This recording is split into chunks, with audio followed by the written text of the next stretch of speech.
Hey guys, and welcome back to HR Talks with Leash. In today's video, I am going to tell you how to develop an effective exit plan strategy to help you move from your current position into a completely new one. Now, when we're thinking of an exit plan, a lot of the times it's always like, I want to leave my job as soon as possible. And there is nothing else that you've really thought about that you could really be doing to support you with getting that new role. So today I want to talk to you about a structured way for you to create a plan of action that is going to help you with your job search and going to help you transition hopefully smoothly into that new role, because you're going to be a lot more sure on what it is you want and what you need to do in the current position now to support you in the next one. So let's get into it.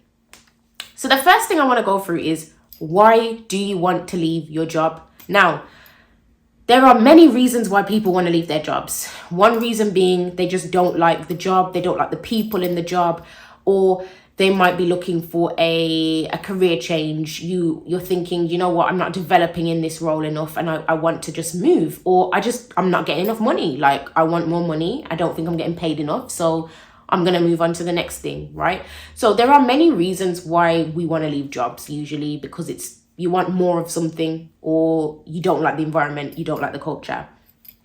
So I think it's important to define the why. And when I say that, I mean, like, have you got like a concrete reasoning behind why you're trying to leave? So if the reason is, oh, I want to leave because I want more money. Okay, why do you want more money? Do you know what I mean? This is actually going to help you with defining what the next role is going to be looking like, because at least you will know, okay, I didn't get enough money in this job. I've done these responsibilities. So this could be a reasoning why. I've done so many different responsibilities and it's not even in my job description. And I've taken on so much and I've provided so much value and impact. So this is why I feel like I'm not being compensated properly. So I would like to move to another opportunity where my skills will be something that is valued by a new organization, and they are going to take my compensation into consideration and they're going to pay me more. So you've already, just from why do you want to leave your job? Because I don't get paid enough money. You've literally then transferred your answer and you've really thought about what's the real reason here. Now, the reason why I'm saying this is because it's important to get very clear on what it is that you expect from your next role, so that you are looking for targeted roles that fit that description. So from the outset, when you're saying to yourself, I want to leave my job, it is important to really understand the why, really detail and sit down and deep dive and think about, okay, what is the reason is behind why I want to leave this job? Okay, so that's really important to really think about that. If it's to do with career development, let's say you're like, oh, I'm just not developing here. Okay, what are you not developing in? Like, what skills do you want to develop and why is that not happening? Analyze the culture. My manager's not supportive enough, or I don't have enough opportunities to do courses, or I want to be supported to do an apprenticeship or a degree or a qualification and I can't do that here. Okay, if that's what your reasonings are, make sure that you are documenting that, because for your next role, when you're looking for a new job, you are going to want to make sure that that is in the description. You know, you're going to want to make sure that when you're at an interview stage, maybe, let's say, you're asking these questions to understand, is this something that you're going to get? This is why the why you're leaving your job is so important. You need to analyze that and really think about what it is, because you do not want to be in the same situation in the next one. Okay, so that's number one. Number two, are you in a position to leave your job right now? So this is the how. This is how are you going to leave this job? So you really need to evaluate your circumstance. Everybody's personal circumstance is different. Okay, you might be in a position right now where there are no savings. There is no other money except the income that's coming in. So if you leave your job now, let's say you leave your job and you get your final pay, you know, the next month you're not getting paid. Are you able to be in that situation? Like, is that feasible for you? If that's not feasible, you really need to consider thinking about staying in the job for a longer period of time. So this is when the time frames come into things, and I'll get into the goal setting and thinking about time frame in a second. But you really need to think, are you actually able to leave your job right now? Like, can it happen right now if you want it to happen right now? If not, that's when you really do need to think about setting parameters for yourself.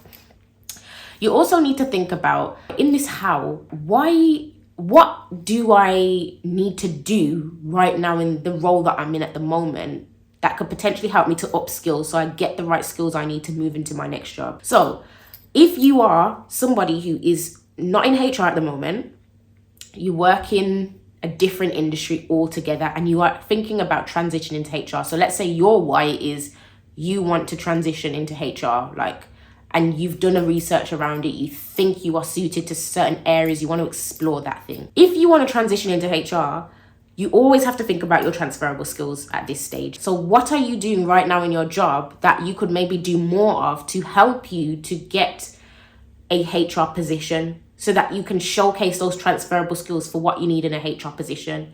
So at this stage, if I were you, I would really be focusing in on, whilst you're doing your job search, what is it that is required of me to be a good HR administrator, an assistant, a business partner? And what am I doing now in my role, which I could maybe do a little bit more of whilst I'm here in my exit strategy plan transition to help me to develop that? So that's the next thing, that this is the how. How are we going to do this transition?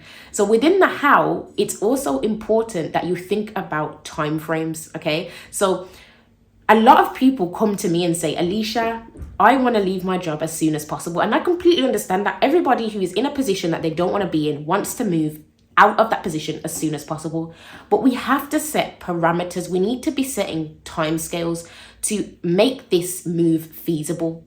So everything that I just mentioned before ties in. If you are in a position where your job right now pays the bills, and if you leave, you only have a month's worth of money and you're done, then you need to transition and plan for that. It's good to think about timeframes, and this is different for everybody. You could say, in 3 months' time, I want to leave my job. In 6 months' time, I want to leave my job. In 9 months' time, I want to leave my job. It really depends on where you are currently now in your situation, and looking at all of the factors that you will go through. Is it feasible for me to be able to leave in 3, 6, 9, 12 months? And if that's the case, what am I going to do each month to help me get there? So when you're setting these parameters, this is where the SMART goals comes into play. You need to be setting SMART goals for yourself, specific, measurable, actionable, realistic goals, okay, that you can work towards within this exit strategy plan. So there are many things that you could include in this. One being upskilling. How can you, in your role right now, gain more knowledge for the role you want to transition into? What can you do at this point? And it doesn't also need to just be your role. Within this time frame, within your exit strategy, you should be thinking externally too. Are there qualifications I need to be taking? Are there LinkedIn trainings that I should be doing? Is there courses that I can take? What networking events are coming up at the moment for the job that I want to get into? Who can I speak to and reach out to on LinkedIn who might be able to have a spare 10, 15 minutes just to talk to me about the role that they're doing right now, which is exactly what I want to do. In this phase, it also includes your personal branding, like redefining who you are. Who are you showing up as, and who do you want to be seen as? So this means revamping your LinkedIn profile at the same time. It's meaning, do you want to develop more of a digital presence? Do you want to be seen for sharing certain articles that you find interesting for that position you're trying to go into? Or just sharing and liking people's posts on LinkedIn, creating your own posts about your values, what you stand for. There's so many things you can think about in this stage to help you to be able to transition in this time frame, this parameter that you are setting for yourself, okay? So the how bit basically relates to the when, doesn't it? Because you're going to then be thinking, okay, when do I want to leave? And I think it's very important to think about certain dates that you're thinking, okay, by this date, I would like to be in this position. And then you work backwards from that, okay? So if you want to be a HR advisor in 3 months' time, what do I need to do right now to help me to get to that goal? What do I need to do month 2? What do I need to do month 3? And it needs to be specific and targeted, because with a good plan means that you are more likely to have a smoother transition. I'm not going to say that the plan is always going to be successful and work. There's times where you set a 3-month parameter and you don't, when you get to the 3 months, you're not there yet. So you feel like, okay, I can't actually leave right now because I still have some work to do. I would say that don't look at yourself and think, oh, well, I failed then, because of course, if you've set a plan and a timeline and you've tried to stick to that and you still haven't got the job, you're still one step closer to being able to get to that position at some point. One thing that I say to all of my clients, I honestly believe this. Whatever is meant for you will not pass you by. I'll say it again. Whatever is meant for you will not pass you by. So I think it's important to, if you don't reach the goal, you repeat that in your head. Whatever is meant for me will not pass me by. Because when you get that right, yes, everything that you've done up until this point will be worth it. Okay? So make sure that you are setting plans, setting parameters, setting time scales, measurable targets to work towards in this exit plan strategy that you will create. Within this time frame as well, I would also suggest that you start visualizing what your future can look like.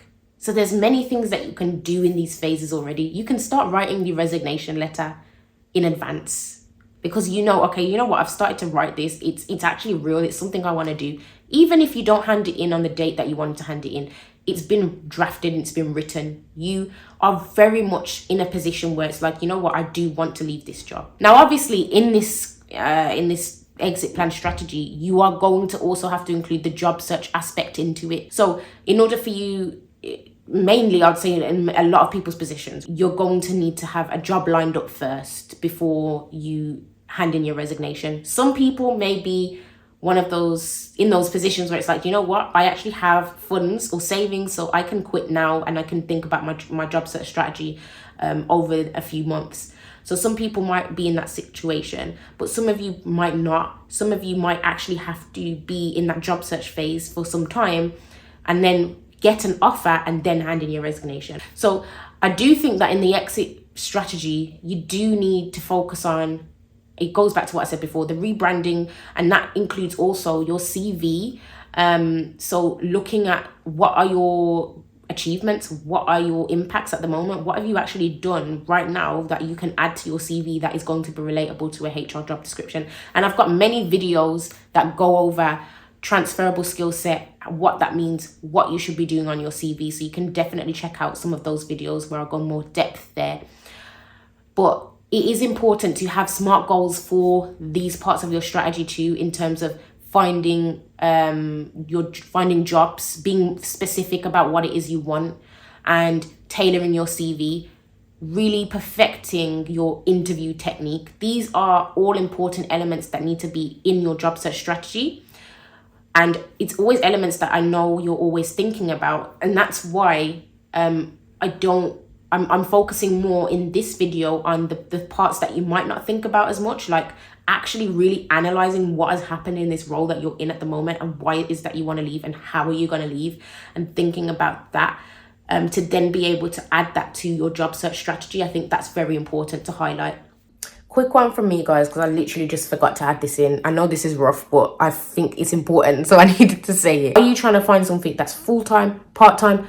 Are you thinking about flexible working as well? Like, is there anything that you want to do in addition to your HR role? There could be something. So, for example, I run a business. I run HR Talks with Leash, right?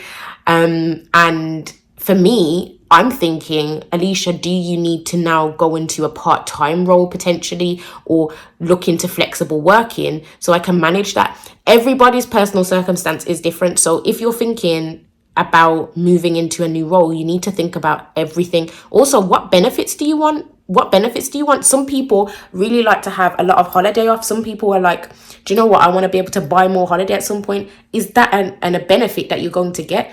When it comes to life insurance, critical illness, all these things, is this important to you? Pension, any other benefits that you're thinking, this makes sense? Like, for example, the gym, I love going to the gym. Is the gym, is there like a free membership I can get, or is there a discount on things? Like, think about what it is that you really want from this new position when you are thinking about that transition, because sometimes these are questions that are asked by recruiters when you do actually decide to apply for a role, and let's say they get back to you. They'll say to you, so what kind of benefits are you looking for? Like, or what are you on at the moment? And what do you want? Like, sometimes you can actually bargain and negotiate benefits. So really think about what it is that you want from this new position that you're going into. So yeah, I just wanted to add that to the video too, because I thought it was important. So that is just a quick summary. I just wanted to give you a quick summary of what I think is important for you to focus on when it comes to exit strategies from your company currently. And hopefully some of these tips that I've mentioned will help you to think about how you structure and plan and organize this exit strategy. Come up with something that is tailored specifically for you, that makes sense, so you know these are my non-negotiables and this is what I want from my next job. Thank you so much for watching, and I will see you in my next video.